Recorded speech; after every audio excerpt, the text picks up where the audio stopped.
Welcome to BPC news బులెటిన్ల ముందుగా headlines. Operation సింధూర్పై అఖిలపక్ష భేటీ.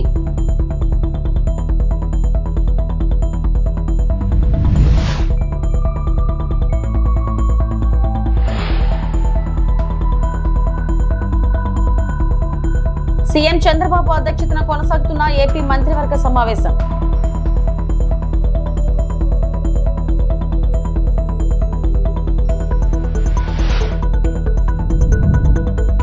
వైఎస్ఆర్సీపీ స్థానిక సంస్థల ప్రజాప్రతినిధులతో వైఎస్ జగన్ భేటీ.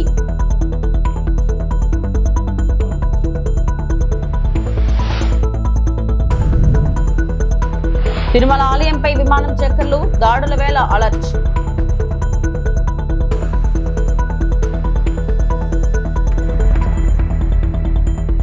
పెహల్గాం ఉగ్రదాడికి ఆపరేషన్ సింధూర్ పేరిట భారత్ గట్టిగా బదిలిచ్చిన సంగతి తెలిసిందే. మన భద్రతా బలగాలు మంగళవారం అర్ధరాత్రి దాటాక అత్యంత ఖచ్చితత్వంతో ఉగ్ర స్థావరాలపై దాడి చేయడంతో దేశమంతా హర్షం వ్యక్తమవుతుంది. ఈ నేపథ్యంలో ఆపరేషన్ గురించి వివరించేందుకు ప్రభుత్వం తాజాగా అఖిలపక్ష సమావేశం నిర్వహించింది.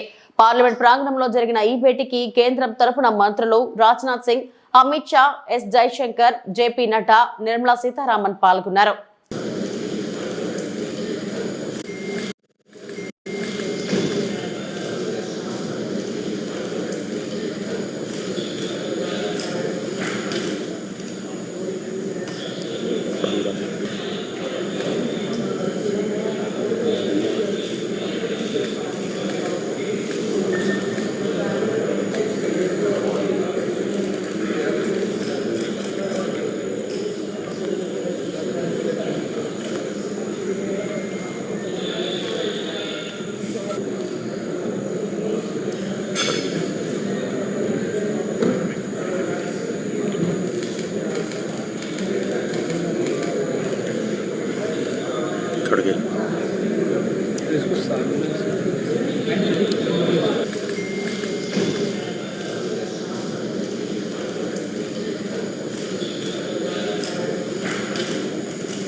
ఆపరేషన్ సింధూర్ పై మరోసారి స్పందించిన ట్రంప్, రెండు దేశాల టీట్ ఫర్ టాట్ లాగా వ్యవహరిస్తున్నాయి.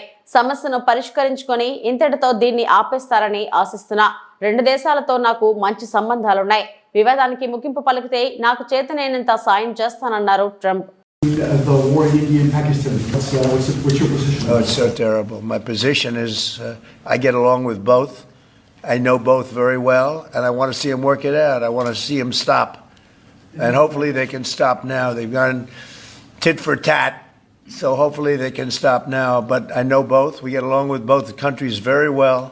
Good relationships with both, and I want to see it stop. And if I can do anything to help, I will be there. Andhra Pradesh రాష్ట్ర సచివాలయంలో ముఖ్యమంత్రి నారా చంద్రబాబు నాయుడు నేతృత్వంలో జరిగిన రాష్ట్ర మంత్రి మండలి సమావేశంలో సహచర మంత్రులతో కలిసి పాల్గొనడం జరిగింది.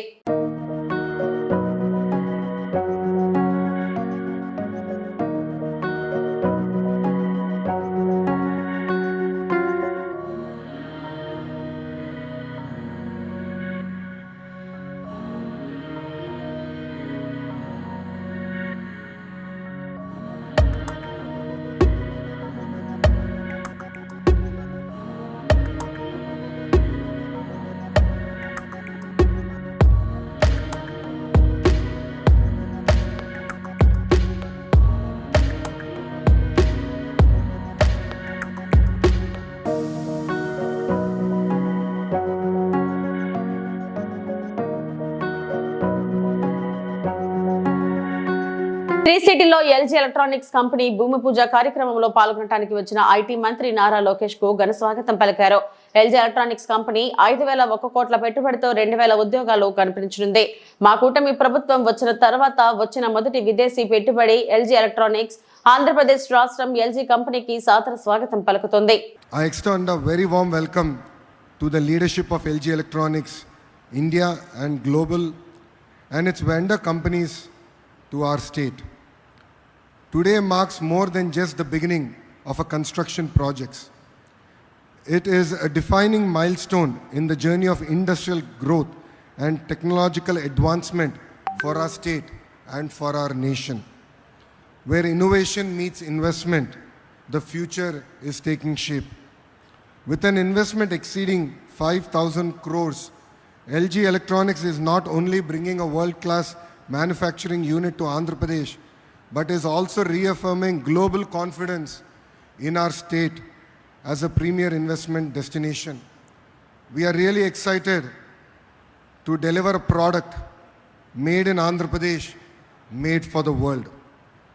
This project is one of the first major foreign direct investment under the new government. The people of Andhra Pradesh gave us a resounding mandate.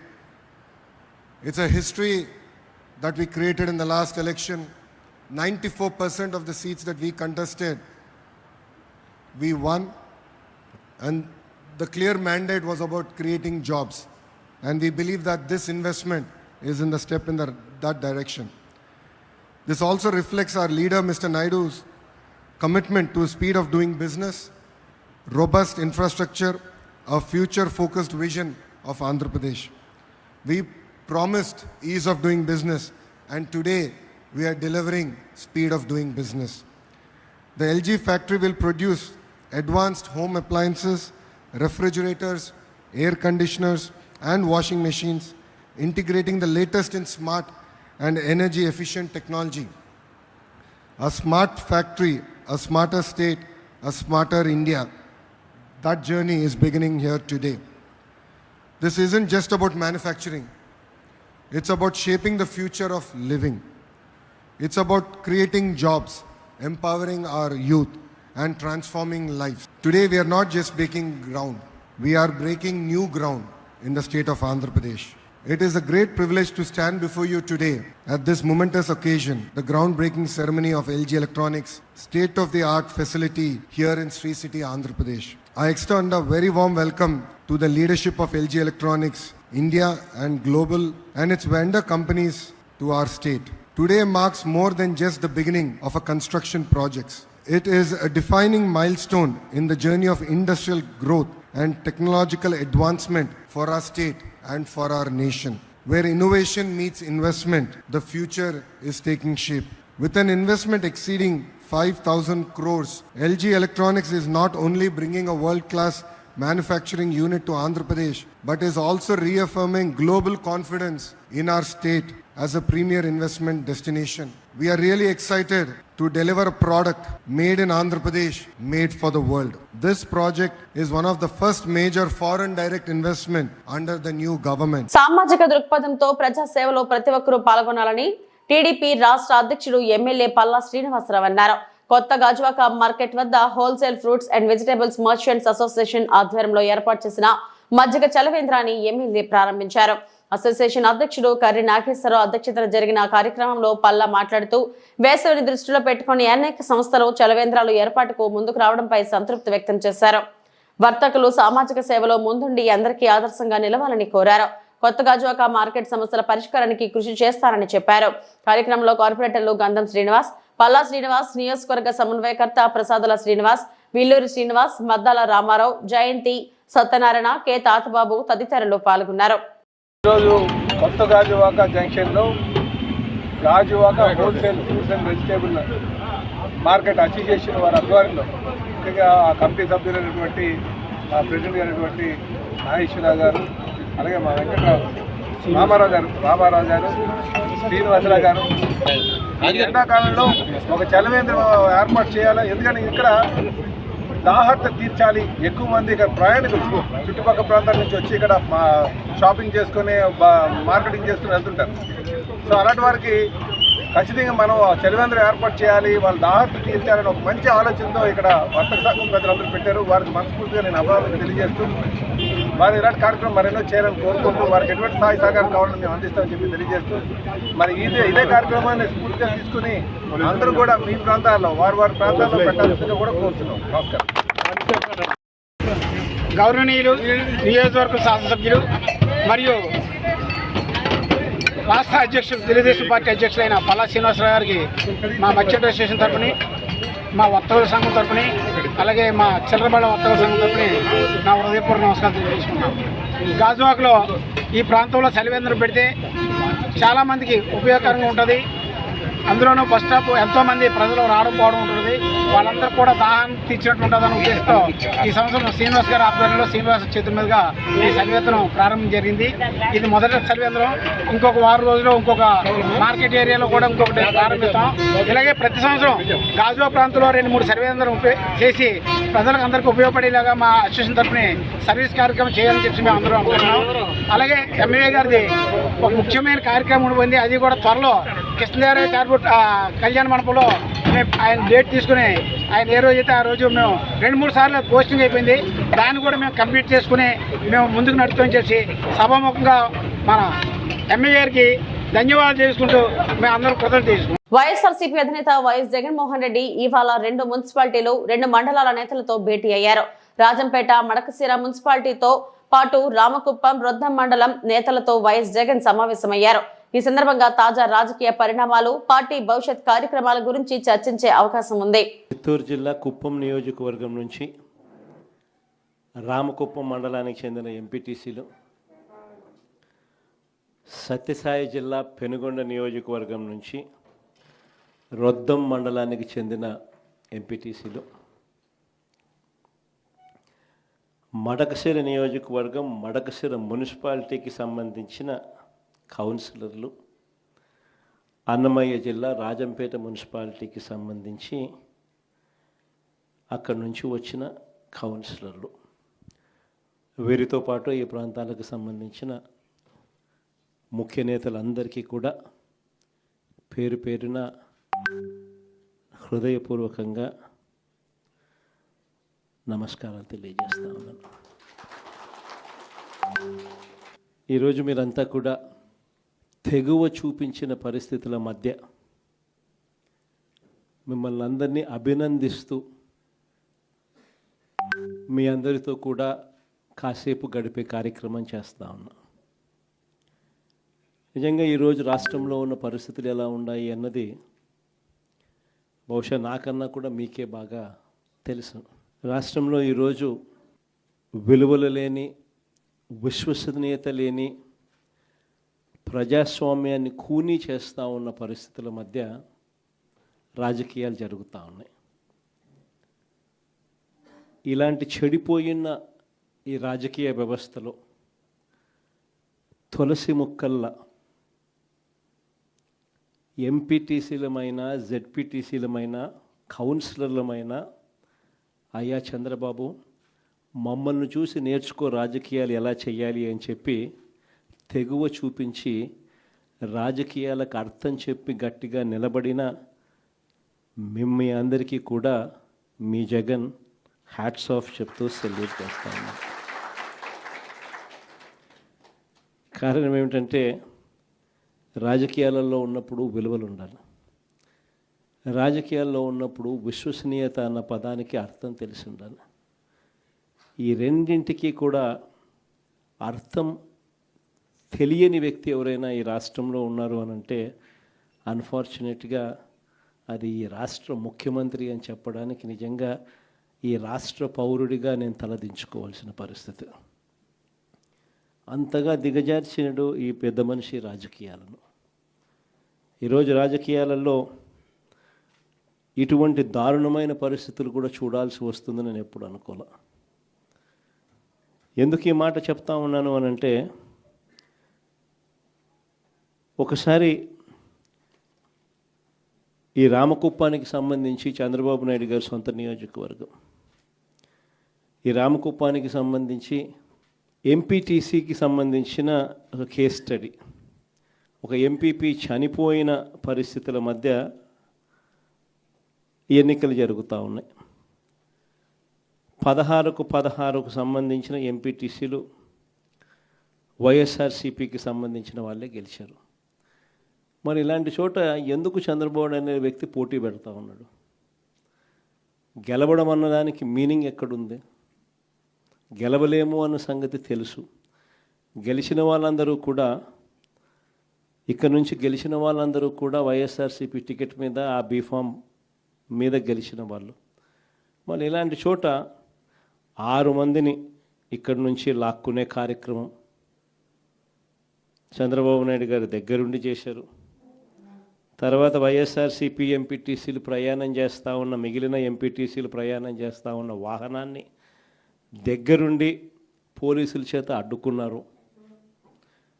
High court ఆదేశాలతో భద్రత కల్పించాల్సిన పోలీసులు సాక్షాత్తుగా దగ్గరుండి చంద్రబాబు నాయుడు గారికి వాచ్మెన్లాగా తయారయ్యారు. చివరికి కోరం లేకపోయినా కూడా 6 మంది సభ్యులు మాత్రమే చంద్రబాబు నాయుడు గారి ప్రలోభాలకు లొంగి అటువైపున వెళ్ళిన పరిస్థితుల మధ్య కూడా ఏకంగా డిక్లేర్ చేసుకున్నారు అధికారుల చేత. శ్రీ సత్యనారాయణ స్వామివారి తిరు కళ్యాణ మహోత్సవాలలో పాల్గొన్న ఎమ్మెల్యే పాయం వెంకటేశ్వర్లు భద్రాద్రి కొత్తగూడెం జిల్లా బోర్గంపాడు మండలం సారపాక తాళ్ల గొమ్మూరు గ్రామంలో రాజలక్ష్మి గోదా సమేత శ్రీ సత్యనారాయణ స్వామివారి తిరు కళ్యాణ మహోత్సవ కార్యక్రమానికి ముఖ్య అతిథిగా విచ్చేసి స్వామివారిని దర్శించుకొని ప్రత్యేక పూజలు నిర్వహించిన పినపాక నియోజకవర్గ శాసనసభ్యులు పాయం వెంకటేశ్వర్లు. అనంతరం ఆలయ కమిటీ సభ్యులు ఎమ్మెల్యే పాయంని సాల్వాతో సత్కరించారు. కార్యక్రమంలో బోర్గంపాడు మండల కాంగ్రెస్ పార్టీ నాయకులు, యువజన నాయకులు, కార్యకర్తలు, ఆలయ కమిటీ సభ్యులు, అభిమానులు తదితరులు పాల్గొన్నారు.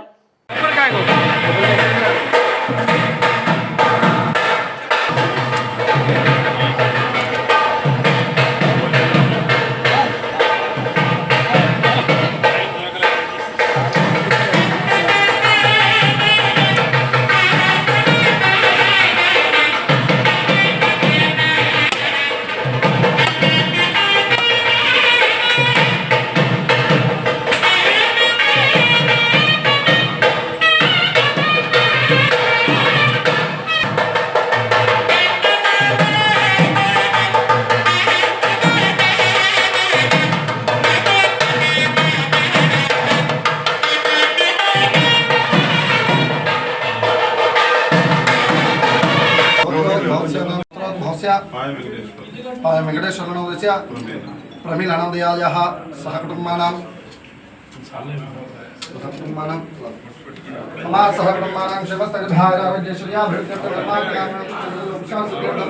ఓం తత్వదేవాయ సత్యాత్మనే సత్యాత్మనే సత్యాధీశాయ మహాసత్యయోగాయ మహాసత్యేశ్వరాయ మహాశ్రీ రాజలక్ష్మీ గోదాసమేత బ్రహ్మణే స్వహ హరి ఓమానందమంగళ దివ్య నీరాజనం దర్శయామి హరి ఓం శ్రేష్ఠాయ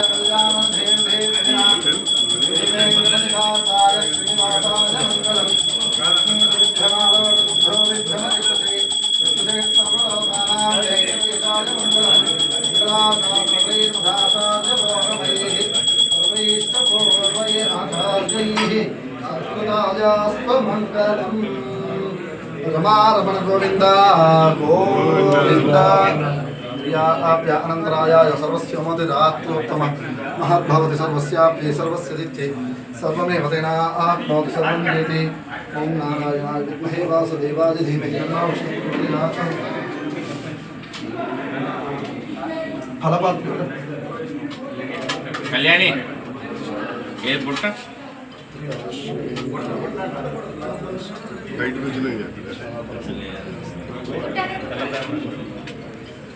ఓం జవైదాం బ్రహ్మణో వేద అమృతైనామృతాం పురీం తస్మై బ్రహ్మ చ బ్రహ్మా చ ఆయుః కీర్తిం ప్రజాం దదః భాగదేయేనైవైనం గణయతి బ్రాహ్మణాయ శ్రేయరద్ధరేత్ బ్రాహ్మణో వై సర్వా దేవతాః సర్వాభిదేవైనం దేవతాభిరుద్ధరతి యావదేవై దేవతాః సర్వా వేదవిధి బ్రాహ్మణే వసంతి తస్మాత్ బ్రాహ్మణేభ్యో వేదవిద్భ్యో దివే దివే నమస్కుర్యాన్నా శ్రీరం కీర్తయే నేతా ఏవ దేవతా ప్రీణాతే. తిరుమల శ్రీవారి ఆలయంపై మరోసారి విమానం చక్కర్లు కొట్టిన తీవ్ర కలకలం రేపింది. ఆగమ శాస్త్ర నిబంధనల విరుద్ధంగా ఆలయంపై విమానాలు వెళ్లడంతో భక్తులు ఆగ్రహం వ్యక్తం చేస్తున్నారు. ఉగ్రవాదుల చర్యల కారణంగా తిరుమలకు ముప్పు పొంచి ఉందని పలువురు ఆవేదన వ్యక్తం చేస్తున్నారు.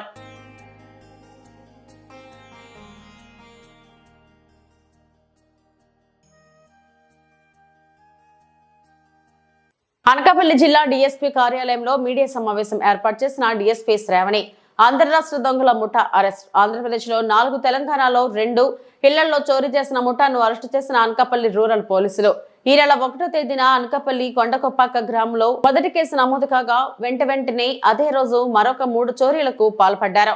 అనకాపల్లి జిల్లా ఎస్పీ ఆదేశాల మేరకు డీఎస్పీ శ్రావణి ఆధ్వర్యంలో ప్రత్యేక బృందాలుగా ఏర్పడి వారం రోజుల్లోనే ఈ దొంగల ముఠాను అరెస్టు చేసి రిమాండ్ కు తరలించారు.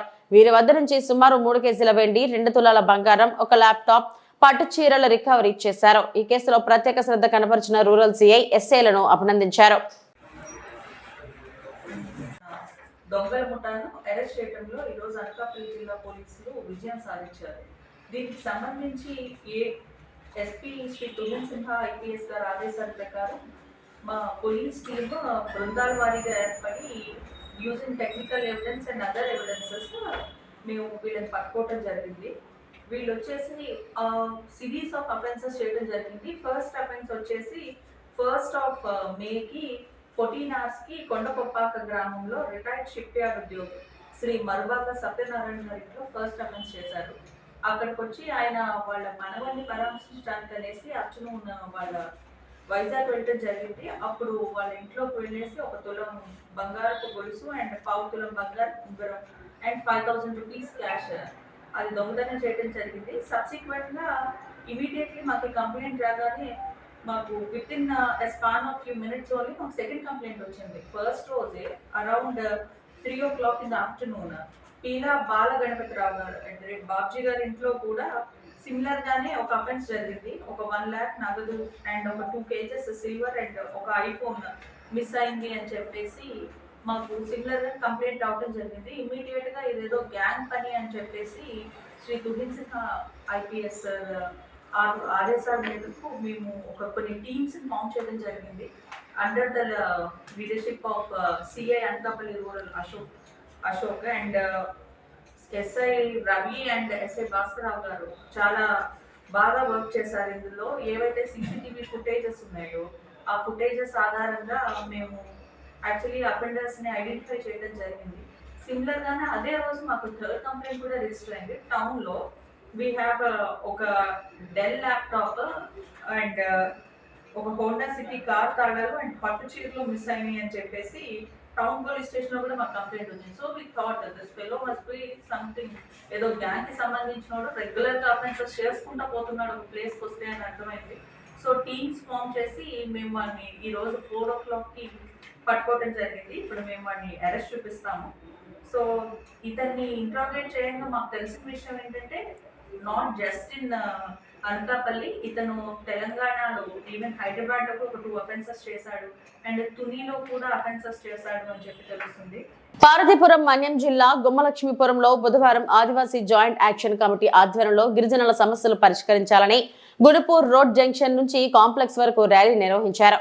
ఈ సందర్భంగా ఆదివాసీ గిరిజన సంఘం నాయకులు మాట్లాడుతూ సుప్రీంకోర్టు రద్దు చేసిన జీవో నెంబర్ 3 స్థానంలో కొత్త చట్టాన్ని పునరుద్ధరించాలని, గిరిజనులకు ప్రత్యేక డిఎస్సి ప్రకటించాలని, ఏజెన్సీ ప్రాంతాల్లో గిరిజన చట్టాలను పటిష్టంగా అమలు చేయాలని గిరిజన సంఘం నాయకులు ప్రభుత్వానికి డిమాండ్ చేశారు.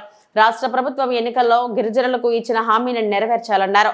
1/70 చట్టం ప్రతిష్టంగా అమలు చేసి ట్రైబల్ అడ్వైజరీ కమిటీని వెంటనే ఏర్పాటు చేయాలని డిమాండ్ చేశారు. కార్యక్రమంలో Adivasi joint action committee chairman Dharmarao, మాజీ MLA Kolaka Lakshmanamurthy, retired special deputy collector Arika Neelakantam, tribal rights forum రాష్ట్ర అధ్యక్షుడు రొబ్బ లోవరాజు, ఎంపీపీ దేనమయ్య తదితరులు పాల్గొన్నారు. ఈరోజు గుమ్మలక్ష్మీపురంలో ఆదివాసీ ఆత్మగౌరవ ర్యాలీ అండ్ మహాసభ నిర్వహించడానికి గల ప్రధానమైన ఉద్దేశం ఏంటంటే, వాస్తవానికి జియో నెంబర్ 3 ఏదైతే ఉందో, ప్రధానంగా జియో నెంబర్ 3 సంబంధించి ఏదైతే ఉందో, చంద్రబాబు నాయుడు గారు ఎలక్షన్ ముందు జియో నెంబర్ 3ని పునరుద్ధరిస్తాం, లేదా దానికి ప్రత్యామ్నాయమైన జీవో నెంబర్ ఏదో ఒకటి తీసుకొచ్చి చట్టం చేసి గిరిజనులందరికీ కూడా 100% ఉద్యోగాలు కల్పిస్తామని చెప్పి ఎన్నికల ముందు మాకు హామీ ఇచ్చి ఉన్నారు. దానికి మేము అందరం కూడా చాలా ఆనందించాం. ఇప్పుడు కూడా ఎస్సీస్కి ఆయన ఒక హామీ ఇచ్చారు.